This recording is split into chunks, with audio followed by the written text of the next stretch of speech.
Welcome to gem academy. இந்த வீடியோவில் PGTRB new சிலபஸில் இருக்கக்கூடிய ப்ரீவியஸ் இயர் கொஸ்டின் தான் நம்ம பார்க்க போகிறோம். அதுக்கு முன்னாடி எல்லாருக்கும் ஹாப்பி நியூ இயர். இந்த வருஷம் வரக்கூடிய பிஜிடிஆர்பி கெமிஸ்ட்ரி எக்ஸாமில் எல்லாரும் ஹை மார்க் எடுத்து பாஸ் ஆகணுங்கிற நோக்கத்தோடு தான் நம்ம இந்த வீடியோ டெய்லி அப்லோட் பண்ணுறோம்.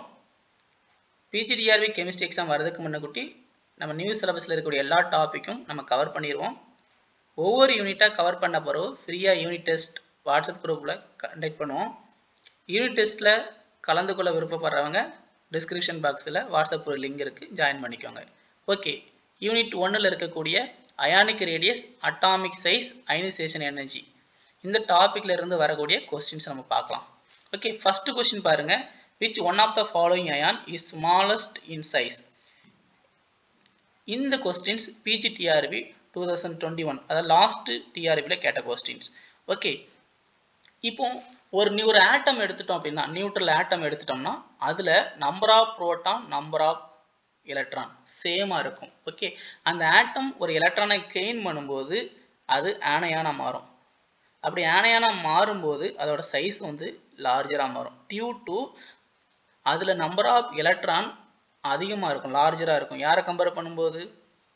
புரோட்டானை கம்பேர் பண்ணும்போது. சரி, எலக்ட்ரானை கெயின் பண்ணி இருக்கிறதுனால அதோட சைஸு லார்ஜராக மாறும். அதே ஆட்டம் எலக்ட்ரானை லூஸ் பண்ணும்போது அது கேட்டையானாக மாறும். அந்த டைமில் கேட்டையானோட சைஸு ஸ்மாலர் சைஸாக இருக்கும் பேரண்ட் ஆட்டத்தை கம்பேர் பண்ணும்போது. ஏன்னா அது எலக்ட்ரான் வந்து number of electron lesser than number of proton. Okay, அப்போ ஜென்ரலாக கேட்டையானோட சைஸ் வந்து எப்படி இருக்கும்னா ஸ்மாலராக இருக்கும். ஓகே, ஆனையானோட சைஸ் எப்படி இருக்கும்? லார்ஜராக இருக்கும். இதில் எது கேட்டையான்? சோடியம் அயான் தான் கேட்டையான். அதுதான் உங்களுக்கு ஸ்மாலர் அயான். ஓகே ஓகே, இதில் வந்து எது லார்ஜர் அயான் அப்படின்னு நம்ம ஃபஸ்ட்டு கண்டுபிடிக்கலாம். அப்படி கண்டுபிடிக்க முன்னக்கூட்டி எல்லாத்துக்கும் அட்டாமிக் நம்பர் தெரியணும். நைட்ரஜன், ஆக்சிஜன், ஃப்ளோரின், அடுத்தது சோடியம் அயான். ஓகே, இப்போ நைட்ரஜனுக்கு அட்டாமிக் நம்பர் 7. ஓகே, நைட்ரஜன் எழுதலாம். நைட்ரஜனுக்கு அட்டாமிக் நம்பர் 7. ஆக்சிஜனுக்கு அட்டாமிக் நம்பர் 8. ஓகே, அடுத்தது ஃப்ளோரினுக்கு அட்டாமிக் நம்பர் 9. சோடியத்துக்கு அட்டாமிக் நம்பர் 11. ஓகே, இப்போ நம்பர் ஆஃப் புரோட்டானும் அட்டாமிக் நம்பர் சேம். ஓகே, அதே மாதிரி நம்பர் ஆஃப் எலக்ட்ரான், நைட்ரஜன் 3- இருக்கிறதுனால 3 எலக்ட்ரானை கெயின் பண்ணியிருக்கு. அப்போ 7 + 3 10 எலக்ட்ரான். அதே மாதிரி ஆக்சிஜன் 2- இருக்குது, ஆக்சைடு அயானாக இருக்குது. அப்போ 2 எலக்ட்ரானை கெயின் பண்ணிக்கலாம். 8 + 2 10 எலக்ட்ரான். ஃப்ளூரின் 1 எலக்ட்ரானை கெயின் பண்ணியிருக்கு. அப்போ 9 + 1 10 எலக்ட்ரான். ஓகே, சோடியம் Na+ இருக்கு, 1 எலக்ட்ரானை லூஸ் பண்ணியிருக்கு. அப்போ 11 - 1 10 எலக்ட்ரான். ஓகே, இப்போ அங்கே பாருங்கள், எல்லாமே சேம் நம்பர் ஆஃப் எலக்ட்ரான்ஸ் இருக்குது. அப்போ இந்த அயான்ஸ்லாம் சேம் நம்பர் ஆஃப் எலக்ட்ரான் இருக்கிறதுனால இது நம்ம ஐசோ எலக்ட்ரானிக் அயான்ஸ் அப்படின்னு சொல்லுவோம். Iso electronic ions. ஓகே, இப்போ அப்போ எலக்ட்ரான் சேமாக இருக்கிறதுனால இதோட சைஸை நம்ம எலக்ட்ரானை வச்சு சொல்ல முடியாது, ஒன்லி புரோட்டான் வச்சு தான். புரோட்டானுங்கிறது என்னது? நியூக்ளியஸோட சார்ஜ் அப்படின்னு சொல்லுவோம். ஏன்னா நியூக்ளியஸ்குள்ளே என்னெல்லாம் இருக்குது அப்படின்னா புரோட்டானும் நியூட்ரான் இருக்குது. நியூட்ரானுக்கு சார்ஜ் கிடையாது, அதனால் புரோட்டானோட சார்ஜ் என்னவோ அதுதான் நியூக்ளியஸோட சார்ஜ். ஓகே, அப்போ நியூக்ளியஸோட சார்ஜ், நியூக்ளியர் சார்ஜ் இன்க்ரீஸ் ஆக சைஸ் என்ன ஆகும் அப்படின்னா டிக்ரீஸ் ஆகும். Nuclear charge is inversely proportional to atomic size or atomic radius or ionic radius. Okay, அப்போ இதில் வந்து யாருக்கு நியூக்ளியர் சார்ஜ் வந்து கம்மியாக இருக்கோ அவங்களுக்கு தான் சைஸ் அதிகமாக இருக்கும். யாருக்கு கம்மியாக இருக்குது? நைட்ரஜனுக்கு தான் கம்மியாக இருக்குது. அப்போ அதுக்கு தான் அயானிக் ரேடியஸ் அதிகமாக இருக்கும், அதாவது அட்டாமிக் சைஸ் அதிகமாக இருக்கும். அடுத்தது ஆக்சைடு அயான், அடுத்தது ஃப்ளூரைடு அயான், அடுத்தது சோடியம் அயான். சோடியம் தான் ஸ்மால் சைஸ். ஓகே, அப்போ இங்கே ஆன்சர் என்ன? டி தான் correct answer. Okay, next question போகலாம். Arrange the following ion in the increasing order of ionic radius. Okay, 4 ions கொடுத்துருக்காங்க. First oxide ion. Okay, O2- கொடுத்துருக்காங்க. ரெண்டாவது F-, அடுத்தது மெக்னீசியம் அயான், அடுத்தது கால்சியம் அயான்ஸ்.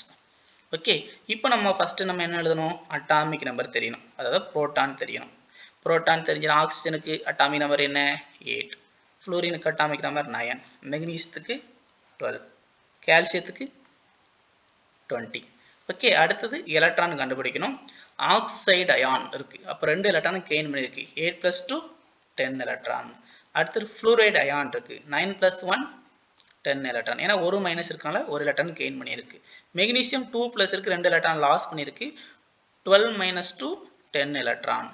கால்சியம் 20 இருக்கு, so 2 எலக்ட்ரானை loss பண்ணியிருக்கு, அப்போ 18 எலக்ட்ரான். ஓகே, இப்போ இதில் ஜென்ரலாகவே யாருக்கு சைஸ் அதிகமாக இருக்கும்? ஆனையானுக்கு சைஸ் அதிகமாக இருக்கும். அப்போ ஆனையான் 2 அணையான் இருக்கு, யார்?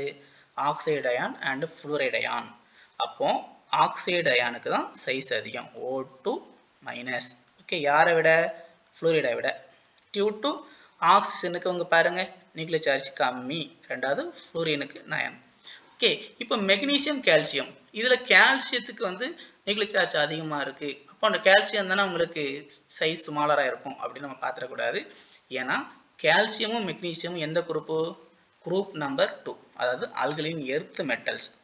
அந்த குரூப் வைஸாக வரும்போது நமக்கு தெரியும், குரூப் வைஸாக வரும்போது சைஸ் என்ன ஆகும்? இன்க்ரீஸ் ஆகும். ஏன்னா ஆட் ஆகக்கூடிய எலக்ட்ரான் எல்லாம் அடுத்தடுத்த செல்ல ஆட் ஆகும். அப்போ மெக்னீசியம் இந்த கால்சியம் கம்பேர் பண்ணும்போது ரெண்டுமே சேம் பைவலண்ட் கேட்டையான், Mg2+, கால்சியம் 2+. அப்போ இங்க மெக்னீசியமும் கால்சியமும் பார்க்கும்போது யார் சைஸ் லார்ஜரு? கால்சியம் தான் லார்ஜரு. அப்போ கால்சியம் 2+ தான் லார்ஜர் சைஸ், யாரை கம்பேர் பண்ணும்போது? மெக்னீசியத்தை கம்பேர் பண்ணும்போது. சரியா, மெக்னீசியம் தான் ஸ்மாலர் சைஸ். அப்போ இந்த ஆர்டர் எங்க இருக்குன்னு பாருங்க, ஆப்ஷன் பி தான் correct answer. Okay, next question பார்க்கலாம். The smallest ionic radius among the following. இந்த 4 ஆப்ஷன்ல எது ஸ்மாலஸ்ட் அயானிக் ரேடியஸ் அப்படின்னு கேட்டிருக்காங்க. ரேடியஸ் அப்படின்னா நம்ம என்ன சொல்லுவோம்? அயானிக் ரேடியஸ்னா ஒரு அயான்ஸ்ல சென்டர் ஆஃப் நியூக்ளியஸ்ல இருந்து அவுட்டர் மோஸ்ட் எலக்ட்ரானுக்குள்ள டிஸ்டன்ஸ் தான் நம்ம அயானிக் ரேடியஸ் அப்படின்னு சொல்லுவோம். ஓகே, இப்போ இங்கே ஒரு 4 ஆப்ஷன் இருக்கு. யாரெல்லாம் இருக்காங்கன்னா பொட்டாசியம் இருக்காங்க, ஸ்காண்டியம் இருக்கு, கால்சியம் இருக்கு, டைட்டேனியம் இருக்கு. ஓகே, இப்போ அட்டாமிக் நம்பர் தெரியணும். அட்டாமிக் நம்பர் பொட்டாசியத்துக்கு என்ன? அட்டாமிக் நம்பர் தெரிஞ்சா புரோட்டான் சொல்லிடலாம்.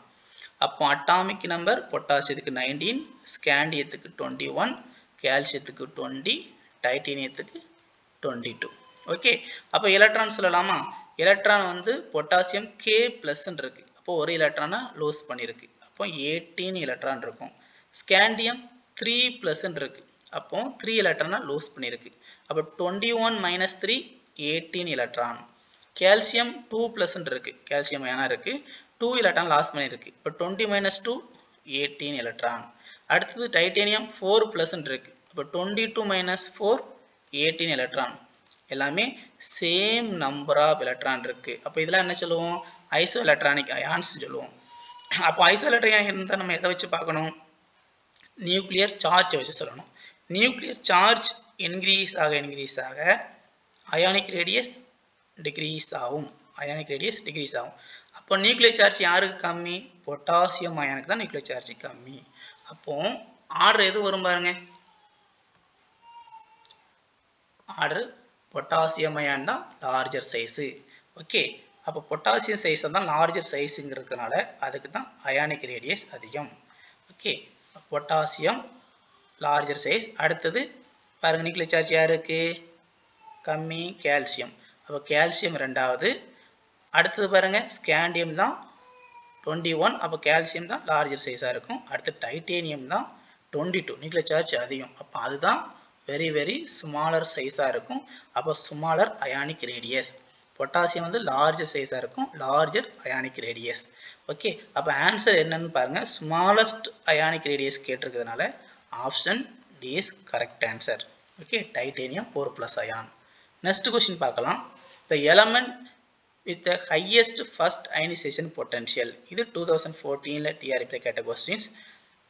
யாருக்கு ஹையஸ்ட் அயனைசேஷன் பொட்டன்ஷியல் அப்படின்னு கேட்டிருக்காங்க. First ionisation potential.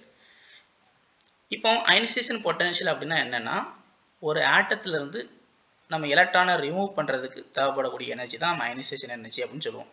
ஓகே, இப்போ ஒரு ஆட்டத்துல இருந்து நம்ம எலக்ட்ரானை ரிமூவ் பண்ணிட்டோம்னா அது அயானா மாறும். இப்போ செகண்ட் எலக்ட்ரானை நம்ம ரிமூவ் பண்ணோம்னா அது செகண்ட் அயனைசேஷன் எனர்ஜி. ஃபர்ஸ்ட் எலக்ட்ரானை ரிமூவ் பண்ணால் அது first ionisation energy. Second remove பண்ணால் அது செகண்ட் அயனைசேஷன் எனர்ஜி. ஓகே, இப்போ யாருக்கு ஃபர்ஸ்ட் அயனைசேஷன் எனர்ஜி அதிகமாக இருக்கும்னு போட்டிருக்காங்க. ஓகே, இப்போ நம்ம ஜென்ரலாக போரான், கார்பன், நைட்ரஜன், ஆக்சிஜன் இது எல்லாமே என்ன பீரியட் அப்படின்னா second period element. Okay, second period. Ionisation energy நம்ம பீரியட் வைஸாக பார்க்கும்போது, அதாவது பீரியாடிக் டேபிளில் பீரியட் வைஸாக பார்க்கும்போது அயனைசேஷன் எனர்ஜி என்ன ஆகும் அப்படின்னா இன்க்ரீஸ் ஆகும். அயனைசேஷன் எனர்ஜி இன்க்ரீஸ் ஆகும். இதே குரூப் வைஸாக பார்த்தோம்னா அயனைசேஷன் எனர்ஜி என்ன ஆகும்? டிக்ரீஸ் ஆகும். ஏன்னா இங்கே பீரியட் வைஸாக பார்க்கும்போது அது சைஸு டிக்ரீஸ் ஆகிட்டே இருக்கும், நியூக்ளியர் சார்ஜ் இன்க்ரீஸ் ஆகும். அதுலேருந்து எலக்ட்ரானை ரிமூவ் பண்ணுறது ரொம்ப ரொம்ப டிஃபிகல்ட்டு. ஓகே, அப்போ உங்களுக்கு பீரியாடிக் டேபிளில் பார்க்கலாம். பீரியாடிக் டேபிளில் பாருங்கள், lithium, beryllium, boron, carbon, nitrogen, oxygen, fluorine, neon வரைக்கும் நம்ம கொடுத்துருக்கோம். ஓகே, இதில் என்னென்ன எலமெண்ட்டாக நம்ம கேட்டிருக்காங்க? ஒன்று ஃபஸ்ட்டு வந்து போரான் இருக்குது, அடுத்தது கார்பன் இருக்குது, அடுத்து நைட்ரஜன் இருக்குது, ஆக்சிஜன் இருக்குது. அப்போ ப்ரீவியஸாக போகும்போது அயனைசேஷன் எனர்ஜி என்ன ஆகும்? இன்க்ரீஸ் ஆகும் அப்படின்னு பார்த்துருக்கோம். அப்போ யாருக்கு அயனைசேஷன் எனர்ஜி அதிகமாக இருக்கும்? ஆக்சிஜனுக்கு அதிகமாக இருக்கணும். ஓகே, இருக்கிறதுலே ஹையஸ்ட் அயனைசேஷன் எனர்ஜி ஆக்சிஜன் இருக்கணும். ஆனால் ஆக்சிஜனுக்கு அயனைசேஷன் எனர்ஜி அதிகமாக இருக்காது. ஏன் அப்படின்னு பார்க்கலாம். ஃபஸ்ட்டு பாருங்கள், போரான் கார்பனை விட கார்பனுக்கு அதிகமாக இருக்கும், கார்பனை விட நைட்ரஜனுக்கு அதிகமாக இருக்கும். ஆனால் ஆக்சிஜனை விட தான் நைட்ரஜனுக்கு அதிகமாக இருக்கும். சரியா? நைட்ரஜனை விட ஆக்சிஜனுக்கு கம்மியாக இருக்கும். ஓகே, ஏன் அப்படின்னு பார்க்க போகிறோம். நைட்ரஜனுக்கு ஏன் அதிகமாக இருக்குது அப்படின்னு பார்க்கலாம். இப்போ நைட்ரஜனுக்கு அட்டாமிக் நம்பர் 7. எலக்ட்ரானிக் கான்பினேஷன் எழுதலாமா? எலக்ட்ரானிக் கான்பினேஷன் என்ன வரும்? 1s2 2s2 2p3. இப்போ 2p ஆர்பிட்டால் எப்படி இருக்குது? ஆஃப் ஃபீல்டாக இருக்குது. சரியா? ஒரு எலக்ட்ரான் 2p3 இருக்குது. இதே ஆக்சிஜன் எடுத்துட்டோம்னா atomic number 8. 1s2 2s2 2p4. Okay, இப்போ இந்த ஆக்சிஜனில் லாஸ்ட் அவுட்டர் மோஸ்ட் செல் யார்? 2p orbital. 2p ஆர்பிட்டாலில் 4 எலக்ட்ரான் இருக்குது. அப்போ 4 எலக்ட்ரான் இருக்குது. இப்போ ஆக்சிஜன் வந்து பார்ஷியல் ஃபீல்டு, ஆனால் நைட்ரஜன் ஆஃப் ஃபீல்டு. சரியா? Half filled orbital and completely filled orbital more stable due to exchange energy and சிமெட்ரியாக இருக்கிறதுனால. ஓகே, அப்போ நைட்ரஜன் ஆஃப் ஃபீல்டாக இருக்கிறதுனால அது ரொம்ப ஸ்டேபிள். அப்போ அதிலிருந்து ஒரு எலக்ட்ரானை ரிமூவ் பண்ணுறது ரொம்ப ரொம்ப கஷ்டம். அப்போ அதுக்கு தான் அதிகமான எனர்ஜி தேவைப்படும். ஸோ நைட்ரஜன் தான் அயனைசேஷன் எனர்ஜி ஹையாக இருக்கும். யாரை விட? ஆக்சிஜனை விட, due to half filled electronic combination. இதே மாதிரி நம்ம போரானும் அண்ட் பெர்லியமும் எடுத்துட்டோம்னா பெர்லியத்தை விட யாருக்கு அதிகமாக இருக்கணும்? போரானுக்கு அதிகமாக இருக்கணும். ஆனால் யாருக்கு தான் அயனைசேஷன் எனர்ஜி அதிகமாக இருக்குன்னா பெர்லியத்துக்கு தான் அதிகமாக இருக்கும் போரானை விட. ஏன்னா பெர்லியத்துக்கு எலக்ட்ரானிக் கான்பினேஷன் என்ன சொல்லுவோம்? 1s2 2s2 அப்படின்னு சொல்லுவோம். Okay, full fill 2s orbital. இதே போரான் எடுத்துட்டோம்னா 1s2 2s2 2p1. Okay, 2p orbital பார்ஷியலாக fill ஆகிருக்குது. ஆனால் பெர்லியத்துக்கு 2s ஆர்பிட்டால் கம்ப்ளீட்டாக ஃபில்லப்பாக இருக்குது. அப்போ பெர்லியம் வந்து ஸ்டேபிள் இருக்கிறதுனால அப்போ அதுக்கு தான் அயனைசேஷன் எனர்ஜி அதிகம். ஓகே, அதாங்க டயக்ராமில் பாருங்கள், பெர்லியத்துக்கு அயனைசேஷன் எனர்ஜி அதிகமாக இருக்குது. யாரை விட? போரானை விட. அதே மாதிரி ஆக்சிஜனை விட நைட்ரஜனுக்கு அயனைசேஷன் எனர்ஜி அதிகம். சரியா? இந்த ரெகுலர் ட்ரெண்டில் இந்த ரெண்டுமே மாறும். ஓகே, அடுத்து இப்போ இதுக்கு ஆன்சர் என்ன? ஃபர்ஸ்ட் அயனைசேஷன் எனர்ஜி அதிகமாக இருக்கிறது நைட்ரஜன் தான். ஓகே, நெக்ஸ்ட் கொஸ்டின் பார்க்கலாம். Which of the following species has lowest ionization potential? யாருக்கு லோயஸ்ட் அயனைசேஷன் பொட்டன்ஷியல் அப்படின்னு கேட்டிருக்காங்க. ஓகே, இப்போ ஃபஸ்ட்டு பாருங்கள், ஒரு ஆக்சிஜன் ஆட்டம், மாலிகுல், அப்புறம் அயான்ஸ் இருக்குது. அயனைசேஷன் எனர்ஜி யாருக்கு லோயஸ்ட்டாக இருக்கும்? யார் லார்ஜர் சைஸ் ஆட்டமோ அதுக்கு தான் அயனைசேஷன் எனர்ஜி கம்மியாக இருக்கும். ஓகே, ஏன்னா அதுலேருந்து எலக்ட்ரான் நம்ம என்ன பண்ணிடலாம்? ஈஸியாக ரிமூவ் பண்ணலாம். இதில் யார் லார்ஜர் சைஸ் ஆட்டம்? ஒரு நியூட்ரல் ஆட்டம், அதை விட சைஸ் வந்து ஸ்மாலராக இருக்கும். யார்? கேட்டையானோட சைஸு. நியூட்ரல் ஆட்டத்தை விட ஆனையானோட சைஸ் எப்படி இருக்கும்? லார்ஜராக இருக்கும். ஓகே, அப்போது இதில் யார் வந்து லார்ஜர் சைஸு ஆட்டம்? ஆனையான். அப்போ இந்த O2 மைனஸ் தான் லார்ஜர் சைஸாக இருக்குது. ஓகே, அப்போ அந்த O2 மைனஸ் லார்ஜர் சைஸாக இருக்கிறதுனால அதிலிருந்து எலக்ட்ரான் நம்ம ரிமூவ் பண்ணுறது ஈஸி. ஏன்னா சென்டர் ஆஃப் த நியூக்ளியஸுக்கும் அவுட்டர் மோஸ்ட்டுக்குள்ள எலக்ட்ரானுக்குள்ள டிஸ்டன்ஸ் அதிகம். அப்போ எலக்ட்ரான் அட்ராக்டிவ் ஃபோர்ஸ் கம்மியாக இருக்கிறதுனால எலக்ட்ரானை ஈஸியாக நம்ம என்ன பண்ணிடலாம்? எடுத்துடலாம். அப்போது லார்ஜர் சைஸ் ஸ்ட்ராட்டஜி தான் லோயஸ்ட் அயனைசேஷன் பொட்டன்ஷியல் இருக்கும். ஓகே, அப்போ option O2 is correct answer. Okay, O2 தான் உங்களுக்கு லார்ஜர் சைஸ் ஆட்டமாக இருக்குது. லார்ஜர் சைஸு, அப்போ அயனைசேஷன் எனர்ஜி எப்படி இருக்கும்? சைஸ் வந்து O2, அடுத்து O2, O2 ப்ளஸ். அப்போ அயனைசேஷன் எனர்ஜி O2க்கு மைனஸ் வந்து ஸ்மாலராக இருக்கும், O2 ப்ளஸுக்கு லார்ஜராக இருக்கும். Okay, ionization energy. அடுத்த கொஸ்டின் பார்க்கலாம். The value of first, second, third, fourth, fifth ionization energy கொடுத்துருக்குறாங்க. இப்போ இதில் வந்து எந்த எலமெண்ட்டு இந்த 5 அயனைசேஷன் எனர்ஜியை கரெக்டாக இருக்குது அப்படின்னு நம்ம பார்க்கணும். ஓகே, இப்போ இந்த அயனைசேஷன் எனர்ஜியை ஃபஸ்ட்டு பாருங்கள். ஃபஸ்ட் அயனைசேஷன் எனர்ஜியை விட செகண்டு கொஞ்சம் கூடி இருக்குது, செகண்டை விட தேர்டு கூடி இருக்குது, தேர்டை விட ஃபோர்த்து கூடி இருக்குது, ஃபோர்த்தை விட ஃபிஃப்த்து வரும்போது மறுபடியும் பாருங்கள் ரொம்ப சேஞ்சஸ் நடந்திருக்கு. ஓகே, அப்போ ஒரு எலமெண்ட்டில் 4 எலக்ட்ரானை ரிமூவ் பண்ணும்போது அந்த எலமெண்ட்டு ஸ்டேபிளாக மாறுது. அப்போ ஸ்டேபிள் ஆட்டத்திலேருந்து நம்ம எலக்ட்ரானை ரிமூவ் பண்ணுறது ரொம்ப கஷ்டம். ஓகே, அப்போ இதில் ஃபஸ்ட்டு நம்ம என்ன பண்ணோம், இதை கண்டுபிடிக்கிறதுக்கு நம்ம அதோட அட்டாமிக் நம்பர் தெரியும். இப்போ சோடியத்துக்கு அட்டாமிக் நம்பர் என்ன?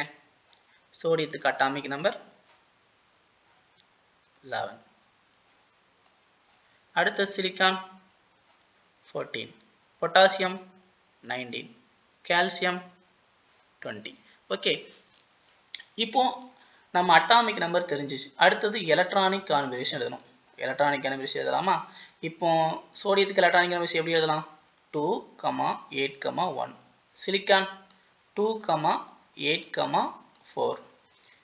பொட்டாசியம் 2, 8, 8, 1. கால்சியம் 2, 8, 8, 2. ஓகே, இப்போ கால்சியம் 2 எலக்ட்ரானை லாஸ் பண்ணிச்சுன்னா அது ஆர்கான் மாதிரி மாறிடும். ஓகே, ஸ்டேபிளாக மாறும். பொட்டாசியம் 1 எலக்ட்ரானை லாஸ் பண்ணிச்சுன்னா அது ஆர்கான் மாதிரி மாறும், ஸ்டேபிளாக மாறும். சிலிக்கான் 4 எலக்ட்ரானை ரிமூவ் பண்ணோம்னா அது நியான் மாதிரி மாறும். இதே மாதிரி சோடியம் 1 எலக்ட்ரான் லூஸ் பண்ணால் அது நியான் மாதிரி மாறும். ஓகே, அப்போ எந்த எலமெண்ட்டு 4 எலக்ட்ரானை ரிமூவ் பண்ணும்போது அது ஸ்டேபிளாக மாறுது? சிலிக்கான் தான். அப்போ சிலிக்கான் தான் 4 எலக்ட்ரானை ரிமூவ் பண்ணும்போது அது நியானுங்கிற நோபல் கேஸ் எலக்ட்ரானிக் கான்ஃபிகரேஷன் வரதுனால அதுக்கப்புறம் அந்த 5th எலக்ட்ரானை ரிமூவ் பண்ணுறது ரொம்ப ரொம்ப டிஃபிகல்ட்டு. அதனால தான் இந்த enormous amount of energy. Okay, அப்போ இந்த எனர்ஜி சேஞ்சஸ் டிஃப்ரெண்ட்டுக்கு காரணம் இந்த சிலிக்கான் நோபல் கேஸ் கான்ஃபிகரேஷன் மாறுது. ஓகே, 4 எலக்ட்ரானை ரிமூவ் பண்ண போகிறோம். ஓகே, இப்போ answer is B option is correct answer.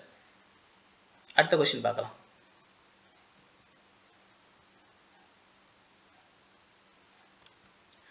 Seventh question. If 1 electron removed from the HOMO of oxygen molecule, O2 plus is obtained, then இது PGTRB 2021 கேட்ட question. இப்போ ஹோமோனா என்ன, லூமோனா என்ன அப்படின்னு நமக்கு தெரியும். ஹோமோ அப்படின்னா ஹையஸ்ட் ஆக்குபைடு மாலிகுலர் ஆர்பிட்டால். நம்ம ஆக்சிஜன் மாலிகுலுக்கு மாலிகுலர் ஆர்பிட்டால் டயக்ராம் வரைஞ்சிருப்போம், பார்த்துருப்பீங்களே. அந்த மாலிகுலர் ஆர்பிட்டால் டயக்ராமில் இப்போ ஆக்சிஜன் மாலிகுலில் O2 16 எலக்ட்ரான் இருக்குது. அந்த 16 எலக்ட்ரான் இருக்குல்ல, அது எந்த ஆர்பிட்டாலில் லாஸ்ட் எலக்ட்ரான் எந்த ஆர்பிட்டாலில் என்ட்ராயிருக்கு? 5 ஸ்டார் ஆர்பிட்டாலில் என்ட்ராயிருக்கு. ஓகே, அப்போ அதுதான் highest occupied molecular orbital. Okay, அதே மாதிரி லூமோன்னு ஒன்று இருக்குது. லூமோனா என்னென்னா எந்த மாலிகுலர் ஆர்பிட்டால் லோயஸ்ட் எனர்ஜியில் அன்ஆக்குபைடு ஆகிருக்கு, அது சிக்மா ஸ்டார். அப்போ அதுதான் லோயஸ்ட் அன்ஆக்குபைடு மாலிகுலர் ஆர்பிட்டால் சொல்லுவோம். இப்போ இந்த கொஸ்டினில் இந்த ஹையஸ்ட் ஆக்குபைடு மாலிகுலர் ஆர்பிட்டால் ஒரு எலக்ட்ரான் நம்ம ரிமூவ் பண்ணுறோம். அப்போ ஆக்சிஜன் O2 என்னவா மாறுதுன்னா O2 ப்ளஸ்ஸாக மாறுது. ஓகே, இப்போ இதில் எதுக்கு பாண்ட் ஆர்டர் அதிகம், பாண்ட் லென்த் அதிகம் அப்படின்னு பார்க்க போகிறோம். O2க்கு நம்பர் ஆஃப் எலக்ட்ரான் என்ன, 16 எலக்ட்ரான் இருக்கும். O2 ப்ளஸுக்கு ஒரு எலக்ட்ரான் கம்மி எடுத்திருக்கும், 15 எலக்ட்ரான். ஓகே, 16 எலக்ட்ரான் இருந்தால் பாண்ட் ஆர்டர் என்ன, நம்ம ஷார்ட்கட் டூல்ஸில் பார்க்கலாமா. 16 எலக்ட்ரான் இருந்தால் பாண்ட் ஆர்டர் 2. ஓகே, இதே 15 எலக்ட்ரான் இருந்தால் பாண்ட் ஆர்டர் என்ன, பாண்ட் ஆர்டர் 2.5. அப்போ பாண்ட் ஆர்டர் வந்து உங்களுக்கு என்ன ஆகுது அப்படின்னா 2ல இருந்து 2.5 இன்க்ரீஸ் ஆகுது. பாண்ட் ஆர்டர் இன்க்ரீஸ் ஆச்சுன்னா பாண்ட் லென்த் என்ன ஆகும், டிக்ரீஸ் ஆகும். பாண்ட் லென்த் டிக்ரீஸ் ஆகும். ஓகே, இந்த கான்செப்ட் படி இந்த கொஸ்டின் நம்ம சொல்லிடலாம். இப்போ ஃபர்ஸ்ட் கொஸ்டின் பாருங்க, பாண்ட் ஆர்டர் வந்து டிகிரீஸ் ஆகுதுன்னு கொடுத்துருக்காங்க. அப்போ டிகிரீஸ் ஆகுதா இன்க்ரீஸ் ஆகுதா? பாண்ட் ஆர்டர் 2ல இருந்து என்ன ஆகுது 2.5 இன்க்ரீஸ் ஆகுது. அதே மாதிரி both bond order and bond length increases. Bond order increase ஆனால் பாண்ட் லென்த் டிக்ரீஸ் ஆகும். அப்போ இந்த பி ஆப்ஷனும் ராங். அடுத்தது both bond order and bond length decreases, ரெண்டுமே டிக்ரீஸ் ஆகுதுன்னு சொல்லியிருக்காங்க, ராங். அடுத்து பாண்ட் ஆர்டர் இன்க்ரீஸ் ஆகுது, கரெக்டு. பாண்ட் லென்த் டிக்ரீஸ் ஆகுது, கரெக்ட். அப்போ option D is correct answer. Okay, 8th question. The ionization energy can be found by using. Ionization energy எந்த spectroscopy மெத்தடில் நம்ம ஈஸியாக பயன் பண்ணலாம் அப்படின்னு பார்க்க போகிறோம். ஓகே, இதில் first option NMR, second Raman, third option ESR, fourth option photo electron spectroscope. Okay, இதில் எந்த மெத்தடில் நம்ம ஈஸியாக கண்டுபிடிக்க முடியும்னா ஃபோட்டோ எலக்ட்ரான் ஸ்பெக்ட்ரோஸ்கோபி மெத்தடில் தான் ஈஸியாக கண்டுபிடிக்க முடியும். ஃபோட்டோ எலக்ட்ரான் ஸ்பெக்ட்ரோஸ்கோப்பினா எப்படி இருக்கும் அப்படின்னு பார்க்க போகிறோம். ஒரு நியூட்ரல் ஆட்டம் எடுத்துட்டோம் அப்படின்னா அதில் நம்ம UV light or X ray, okay, neutral ஆட்டத்தில் ஒரு யூவி லைட்டோ ஒரு எக்ஸ்ரேயோ நம்ம பாஸ் பண்ணும்போது அங்கே இருக்கக்கூடிய நியூட்ரல் ஆட்டத்தில் இருக்கக்கூடிய எலக்ட்ரான் எஜெக்ட் ஆகும். அப்படி எலக்ட்ரான் எஜெக்ட் ஆகும்போது அந்த எஜெக்ட் ஆகக்கூடிய எலக்ட்ரானோட கைனடிக் எனர்ஜிலேருந்து நம்ம அயனைசேஷன் எனர்ஜி கண்டுபிடிக்கலாம். எப்படி கண்டுபிடிக்கலாம்னா ionisation energy is equal to H nu minus kinetic energy. Okay, எஜெக்டாவோட எலக்ட்ரானோட கைனடிக் எனர்ஜி. ஹெச்ங்கிறது பிளாங்க் கான்ஸ்டன்ட், நியூங்கிறது சி பை லாம்டா, சிங்கிறது வெலாசிட்டி ஆஃப் லைட், லாம்டாங்கிறது யூவி லைட்டு ஆர் எக்ஸ்ரேயோட வேவ் லென்த். ஓகே, அப்போ இதிலிருந்து நம்ம அயனைசேஷன் எனர்ஜியை கண்டுபிடிச்சிக்கலாம். அப்போ ஃபோட்டோ எலக்ட்ரான் ஸ்பெக்ட்ரோஸ்கோப்பி வச்சு நம்ம அயனைசேஷன் எனர்ஜி கண்டுபிடிக்கலாம். இப்போ உங்களுக்கு ஒரு question. The electron gain enthalpy can be found by using. எந்த ஸ்பெக்ட்ரோஸ்கோப்பியை நம்ம யூஸ் பண்ணி எலக்ட்ரான் கெயின் என்தால்பி, அதாவது நம்ம அயனைசேஷன் எனர்ஜியை நம்ம போட்டோ எலக்ட்ரான் ஸ்பெக்ட்ரோஸ்கோப்பி வச்சு நம்ம ஃபைண்ட் பண்ணிடலாம்.